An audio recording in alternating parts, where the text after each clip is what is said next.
Hey, what's up everyone? I'm Jakejames Lugo and welcome to the channel. Now, if you've been following me for quite a while, you guys know that I love gaming coffee table books. I just love talking about them, exploring them, looking through them, and if there's one thing I'm really unique for being here on YouTube, it's covering these things, because I just have fun doing so. And this is exciting for me today because we get to talk about the third volume in a series that I've covered here on the channel before, the Final Fantasy Ultimania Archive Volume 3, which covers Final Fantasy X, all the way through Final Fantasy 14 and 13, which is pretty interesting, but we'll get into why later. Now, if you haven't already checked out my previous videos on Volumes 1 and 2, I highly suggest that you do so. I'll probably have it up here somewhere or probably down in the description box down below, because these books are very cool, but let's dive right into Volume 3 because there's a lot of stuff to cover with this one.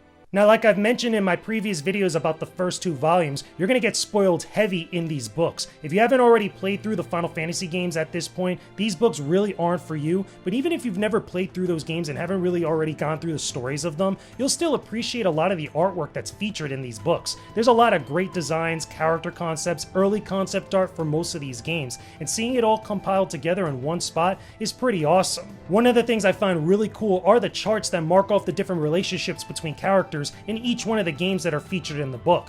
It's really cool getting all that extra information, especially stuff you probably missed throughout your time playing through the game, little Easter eggs, and even references to older Final Fantasy titles. It's stuff like that that I think is really cool to see all in one spot and just see spotlighted. Again, if you've played through the games even multiple times, you probably never got some of this stuff. And then of course I have to mention the Amano artwork and all the other extra concept art and renders of these different characters for each one of the games. This stuff looks beautiful, it looks absolutely fantastic. The monster designs, especially the early concept art, and the stuff that was rejected for the final product of the games. Like, seeing that stuff is just awesome. A lot of this stuff you don't really get to see in the spotlight, especially throughout the promotional material for some of the games like 10, 12, 13, even 14 to an extent. Now, I mentioned before that the games featured in this book are Final Fantasy X, 11, 12, 13, and 14. And I have to say that the one that gets the most love in this book, or at least the game that's featured the most in here, has to be Final Fantasy XI, because there's so much content that was put out for that MMO. There's a lot of different, things like focusing on the expansions, the world of the game,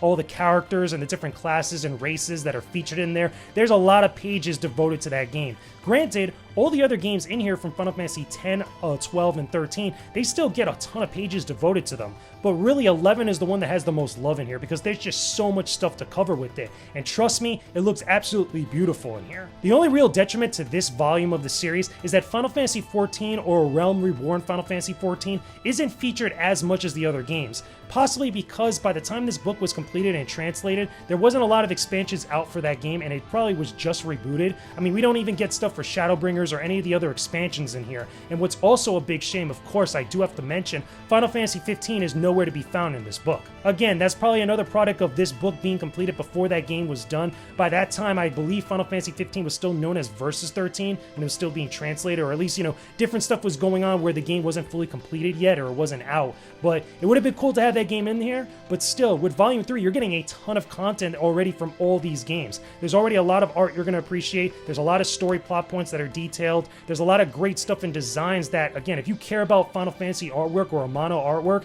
you're going to be already satisfied with what's already here. If there was one thing I feel like could be improved with this volume of the series, I would have said, like, there's certain elements and certain content in few of these games that just wasn't included here. For whatever reason, it just feels a little bit incomplete, or at least there's certain monster designs or certain aspects of the games, whether it's like the secret stuff or the legendary weapons and things, specifically with Final Fantasy X, that for whatever reason is not included in here. I don't know if maybe that was done on purpose or maybe people forgot and stuff, but it does feel a little bit incomplete. Again, that's just me, it's being a little bit nitpicky. Maybe there's a few other instances that you guys could point out or mention in the comments down below for any of the other games as well. But I feel like with the Ultimania Archives, it should have everything about those games included within this book. That would have been actually cool. And again, this is still probably my biggest pick for, one of the books that you need to own if you're a big Final Fantasy fan, but it's just little things like that that do stick out to me. Anyway, can I recommend that you guys pick up Volume 3 of the Final Fantasy Ultimania Archive?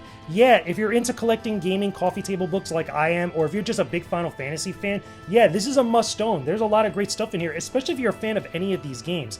Like I did mention before, there's not enough in here for Final Fantasy 14. There is a ton for Final Fantasy 11, and it would have been cool to at least include Final Fantasy 15 in here, but there was just already so many other stuff going on, and again, by the time this book was done, that game either wasn't already out or wasn't already complete, so maybe we'll probably get like a volume 4 that probably includes Final Fantasy 15, maybe all the spin-off games like Tactics, like Crystal Chronicles and stuff. I would love to see a volume 4 devoted to those games, because it'd actually be kind of cool. I love the way that they handle these Ultimania archives and have all that information and all that concept art and all that good stuff that you just get to look at. It's just a really cool book overall.